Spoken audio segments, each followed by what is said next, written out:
Students, हमने last chapter में, last video में, लास्ट क्लास में पढ़ा था कि वृत्त क्या होता है, उसमें कौन कौन से भाग होते हैं, उनके क्या नाम होते हैं, उनकी डेफिनेशंस क्या होती है, उनको कैसे आइडेंटिफाई करते हैं। ये सब बातें मैंने आपको रिटर्न में आपको सारी डेफिनेशंस बताई थी।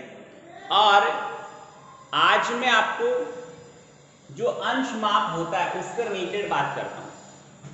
किसी चाप द्वारा केंद्र पे अंतरित कोण को अंश माप कहते हैं और उस अंश माप के अकॉर्डिंग वृत्त की कौन कौन सी स्थितियां बनती है उनके बारे में भी आपको एक संक्षिप्त परिचय देता हूं। तो देखिए स्टूडेंट्स, हमने देखा है कि वृत्त के भाग अंश माप यानी कोण किसी चाप द्वारा वृत्त की परिधि पे जो कोण बनता है उस कोण के अकॉर्डिंग कुछ रिलेशंस होते हैं, वो मैं पहले आपको एक्सप्लेन करता हूं, फिर उनको लिखकर आपको बताऊंगा। ए भी एक चाप है, परिधि पर स्थित दो बिंदुओं के बीच के भाग को वृत्त का चाप कहते हैं, आर्क कहा जाता है। छोटा है तो माइनर होगा और बड़ा है तो मेजर होगा। अब इसी वृत्त में मैंने यदि दूसरा चाप PQ लिया है तो AB और PQ में क्या क्या रिलेशंस हो सकते हैं, पहले उनकी बात करेंगे। यदि AB द्वारा केंद्र पे बना कोण और PQ द्वारा केंद्र पे बना कोण, यदि ये दोनों समान हैं तो ये दोनों चाप भी समान हैं। आपको ये बताता हूं मैं अंश माप पर डिपेंड सवाल, जब किसी वृत्त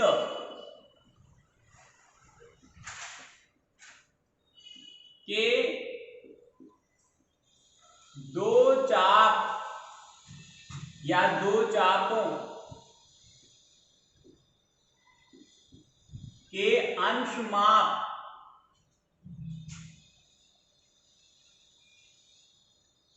समान होते हैं तो वे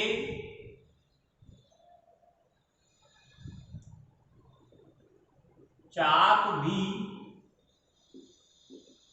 परस्पर समान होंगे। इतनी बात समझ में आ गई? ये पॉइंट अच्छे हैं, इनको नोट करना। सेकंड पॉइंट ये है इसका विलोम। जब दो चाप समान होते हैं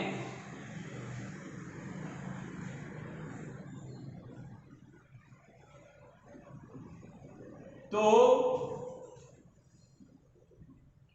उनके अंश माप भी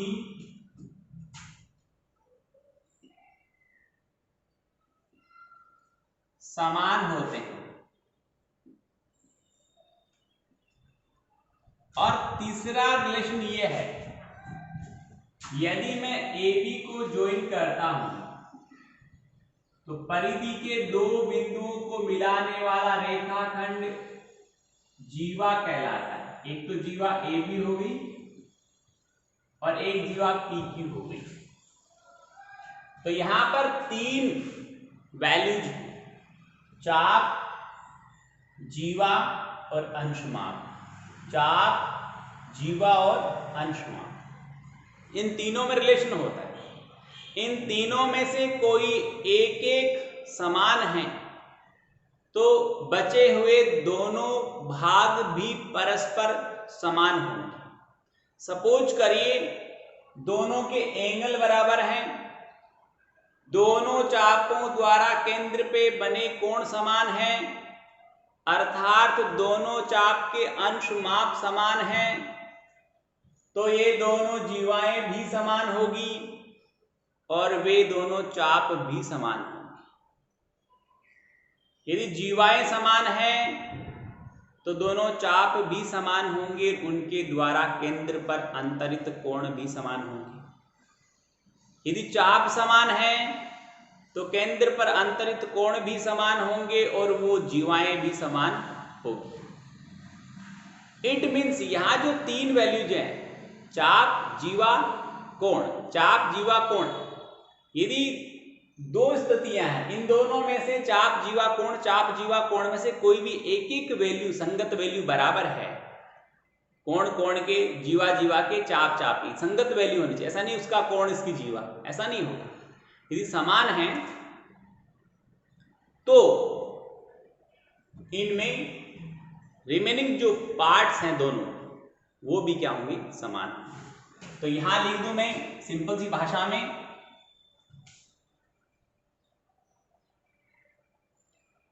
समान चापों की संगत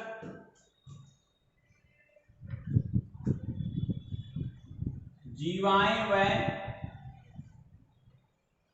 अंश माप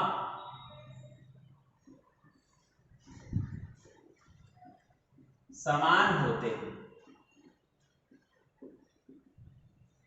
समान चापों की संगत जीवाएं व अंश माप समान होते हैं।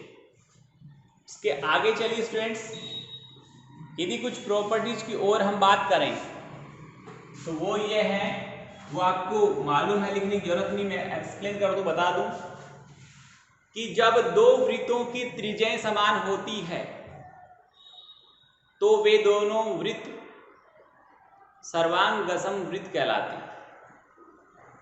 दो सर्वांगसम वृत्तों की त्रिज्याएं भी समान होती है और व्यास भी समान होता है। दो अलग अलग त्रिज्याओं के वृत्त समरूप होते हैं, पर दो अलग अलग त्रिज्याओं के वृत्त सर्वांगसम नहीं होते। उसके आगे हम आगे बढ़ते हैं, देखिए 12.1 पर, और 12.1 हम पढ़ेंगे। ये सारे मैंने जो डिटेल्स दी इससे रिलेटेड वो मैंने आपको एक्सप्लेन की है, और कुछ यदि बातें आगे आएगी तो मैं आपको एक्सप्लेन करता रहूंगा। एक बात और बताता हूं,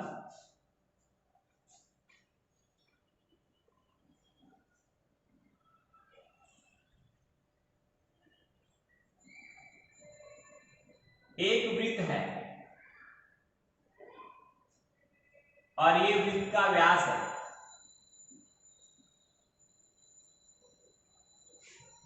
वृत्त का व्यास वृत्त को दो समान भागों में विभाजित करता है। प्रत्येक भाग को अर्ध वृत्त कहते हैं। ये प्रत्येक भाग ऊपर वाला हो या नीचे वाला हो, अर्ध वृत्त कहलाता है।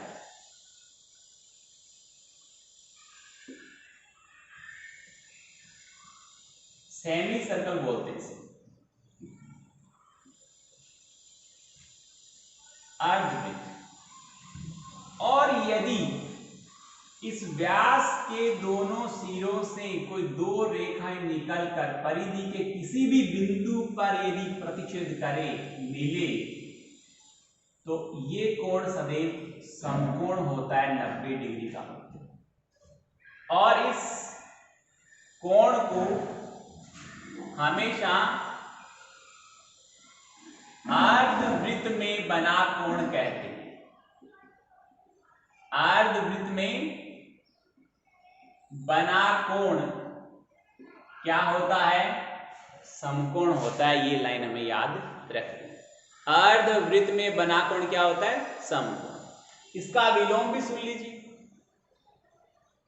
ए भी एक वृत्त की जीवा है, व्यास तो है ही है, व्यास भी अपने आप में एक जीवा होती है। कोई पूछे व्यास क्या है तो कह देना वृत्त की सबसे बड़ी जीवा व्यास कहलाती है। क्योंकि जीवा की विशेषता है कि वह वृत्त को दो भागों में बांटती है।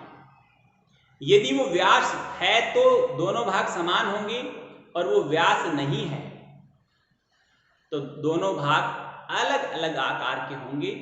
एक लघु वृत्त खंड कहलाएगा छोटे वाला, और बड़े वाला दीर्घ वृत्त खंड कहलाएगा। अब यदि वृत्त की कोई जीवा परिधि पर समकोण बनाती है तो वह जीवा वृत्त का व्यास कहलाती है। जब कोई जीवा परिधि पर समकोण बनाती है, if any chord subtend a right angle at the any point of circumference, then that chord is called a diameter. जब कोई जीवा परिधि पर समकोण बनाती है तो उस जीवा को हम व्यास कहते हैं। तो हमने देखा ये बहुत ही अच्छा रिलेशन है, बहुत ही अच्छा पॉइंट है जो हमारे लिए बहुत ही उपयोगी है। आगे हम चल रहे थे 12.1।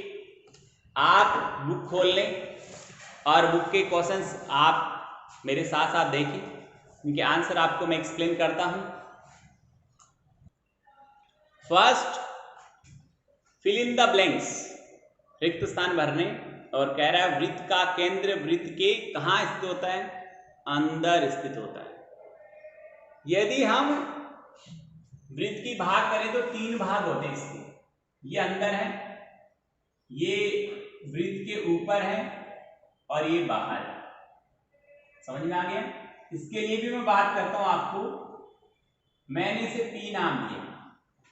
यदि OP की दूरी त्रिज्या से ज्यादा है तो बिंदु P वृत्त के बाहर होगा। यदि OP की दूरी त्रिज्या से कम है तो ये वृत्त के अंदर स्थित होगा। और यदि OP की दूरी त्रिज्या के बराबर है तो यह P बिंदु वृत्त की परिधि यानी वृत्त के ऊपर स्थित होगा। ये तीनों स्थितियां आपको समझ में आ गई हो। जब किसी बिंदु की केंद्र से दूरी त्रिज्या से अधिक है तो वह बिंदु वृत्त के बाहर होता है। जब किसी बिंदु की केंद्र से दूरी त्रिज्या के बराबर होती है तब वह बिंदु वृत्त की परिधि पर स्थित होता है। और जब किसी बिंदु की केंद्र से दूरी त्रिज्या से कम होती है तो वह बिंदु वृत्त के अंदर स्थित होता है। आगे देखिए, तो यहां आएगा 2 वर्ड पड़े, बहिर्भाग में या अभ्यंतर। तो अभ्यंतर में होगा। हम कहेंगे एक बिंदु जिसकी वृत्त के केंद्र से दूरी त्रिज्या से अधिक हो वो बहिर्भाग में होगा। वृत्त की सबसे बड़ी जीवा व्यास कहलाती है। और एक चाप क्या होता है? जब इसके सिरे एक व्यास के सिरों पर हो तो वो क्या कहलाता है? एक चाप अर्ध चाप कहलाता है। अर्ध चाप या अर्धवृत्त होता है। अर्ध चाप बोलिए इसको। एक चाप अर्ध चाप होता है जब इसके सिरे एक व्यास के सिरे हो। फिर हमें लिखना है आगे, देखिए कि एक वृत्त जिस तल पर स्थित होता है वह उसे 3 भागों में बांटता है, बाहर, अंदर और ऊपर। बाहर, अंदर और ऊपर एक वृत्त किसी तल को 3 भागों में विभाजित करता है, बांटता है। आगे देखिए, जो नेक्स्ट है हमारा वो ये है सवाल। यहां पर ट्रू एंड फॉल्स बताने हैं। फर्स्ट है, देखिए आप, केंद्र को वृत्त पर स्थित किसी बिंदु को मिलाने वाला रेखाखंड वृत्त की त्रिज्या होती है। राइट है, बिल्कुल सही है। और सेकंड देखिए, नेक्स्ट जो है वो है हमारा, एक वृत्त में समान लंबाई के चाप जीवाएं होती हैं, एक वृत्त में समान लंबाई के चाप जीवाएं होती, इसका कोई लिंक नहीं बैठता, ये फॉल्स है। थर्ड है, यदि एक वृत्त को 3 बराबर भागों में बांट दिया जाए तो प्रत्येक भाग दीर्घ चाप कहलाता है। नहीं कहलाएगा। जब वृत्त को 3 बराबर भागों में बांटेंगे तो प्रत्येक भाग का कोण 120 डिग्री आएगा और दीर्घ चाप का जो कोण होता है, अंश माप होता है, वो 180 डिग्री से बड़ा होना चाहिए। फिर देखिए फोर्थ की बात करें हम, वृत्त की एक जीवा जिसकी लंबाई त्रिज्या से 2 गुनी हो, वृत्त की एक जीवा जिसकी लंबाई त्रिज्या से 2 गुनी हो, वह व्यास कहलाती है। बिल्कुल सही है, करेक्ट है। फिर आगे देखिए, एक तल पर 3 बिंदु स्थित उन बिंदुओं का समूह है जो उसी तल के एक स्थिर बिंदु से अचर दूरी पर होते हो, व्यास कहलाता है। व्यास नहीं, वृत्त कहलाता है। व्यास नहीं कहलाता, वो क्या कहलाता है? वृत्त कहलाता है। तो ये जो हमारा पांचवा जो पॉइंट है, पांचवा है कौन सा? छठा पॉइंट ले लिया हमने, है ना। तो पांचवा छोड़ दिया। एक वृत्त एक समतलीय आकृति, बिल्कुल है, वृत्त एक समतल के ऊपर बनता है, इसलिए समतलीय आकृति है, ये करेक्ट है, सही है। और सिक्स की बात करें तो रोंग है, क्योंकि यहाँ पर एक स्थिर बिंदु से समान दूरी पर स्थित बिंदुओं के बिंदु पथ को व्यास नहीं कहते हैं, वृत्त कहते हैं। और सेवंथ है, वो भी फॉल्स है, क्योंकि एक जीवा जिस पर केंद्र स्थित होता है वृत्त का, व्यास कहलाती है। आगे चलिए हम आगे बढ़ते हैं। ये हमारा 12.1 कंप्लीट हुआ है। कुछ थ्योरम्स हैं, कुछ प्रमेय पर हम चलेंगे, उन पर हम चर्चा करेंगे। तो देखिए स्टूडेंट्स, बहुत ही शानदार चैप्टर है। वृत्त के बारे में बहुत ही डीपली आपको नॉलेज चाहिए, तो इस चैप्टर को ढंग से पढ़िएगा। देखिए हम एक प्रमेय लेके चलते हैं, वो है एक वृत्त की बराबर जीवाएं केंद्र पर बराबर कोण बनाती हैं।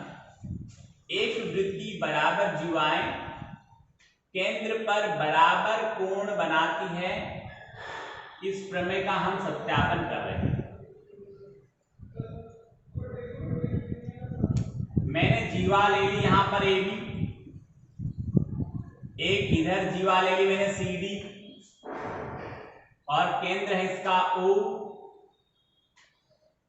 केंद्र को ए और बी से मिलाया, साथ में सी और डी से भी मिलाया। इस प्रकार आप देखते हैं स्टूडेंट्स कि दो त्रिभुज हमें प्राप्त हुए हैं, ए ओ बी और सी ओ डी। हमें दिया गया है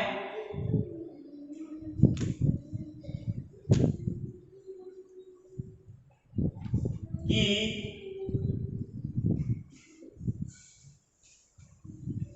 एक वृत्त जिसका केंद्र O है कि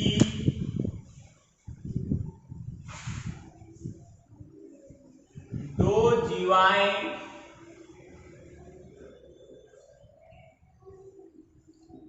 ए बी व सी डी है। हमें सिद्ध ये करना है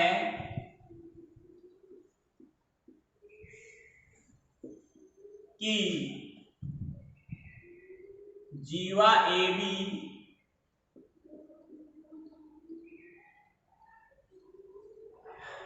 बराबर है जीवा सी डी। रचना में हमने कुछ नहीं किया है मान लीजिए, या फिर आप ये कह सकते हैं केंद्र को ए बी सी डी से मिलाया। ये रचना में पॉइंट लिख भी सकते हैं, ध्यान दें आप, ये पॉइंट आप रचना में लिख भी सकते हैं। अब आगे देखिए, मैं उपपत्ति की बात करता हूं।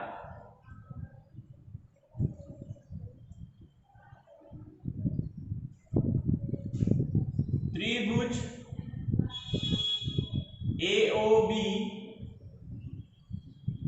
और त्रिभुज COD में आप कहेंगे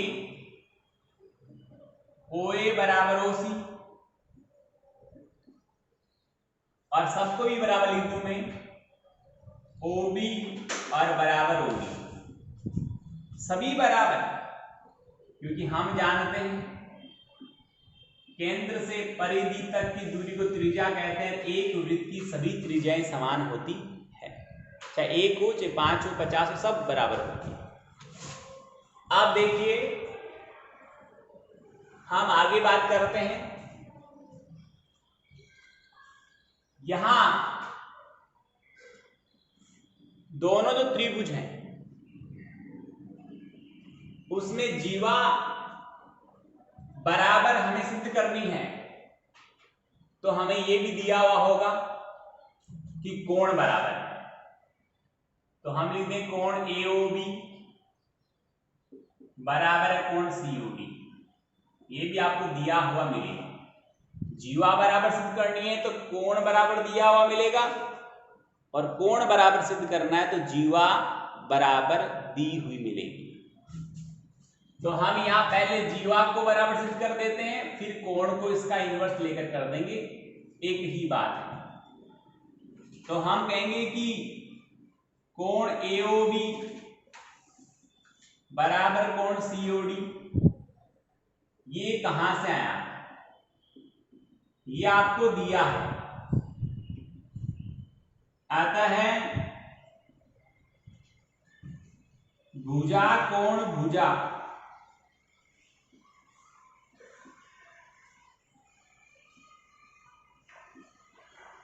सर्वांग समता गुणधर्म से। ये भुजा, ये कोण और ये भुजा, ये भुजा, ये कोण और इस भुजा के बराबर है। त्रिभुज AOB सर्वांगसम है त्रिभुज COD के, और जब दो त्रिभुज सर्वांगसम होते हैं तो उनके संगत अवयव भी समान होते हैं। तो मैंने लिखा बाय CT जीवा AB बराबर है जीवा CD के। ये इस प्रकार हमारी थ्योरम कंप्लीट हुई। स्टूडेंट्स, उम्मीद करता हूँ आपको अच्छा लगा होगा। अच्छी तरह देखें, समझे, तैयार करें और होमवर्क करें। Thank you.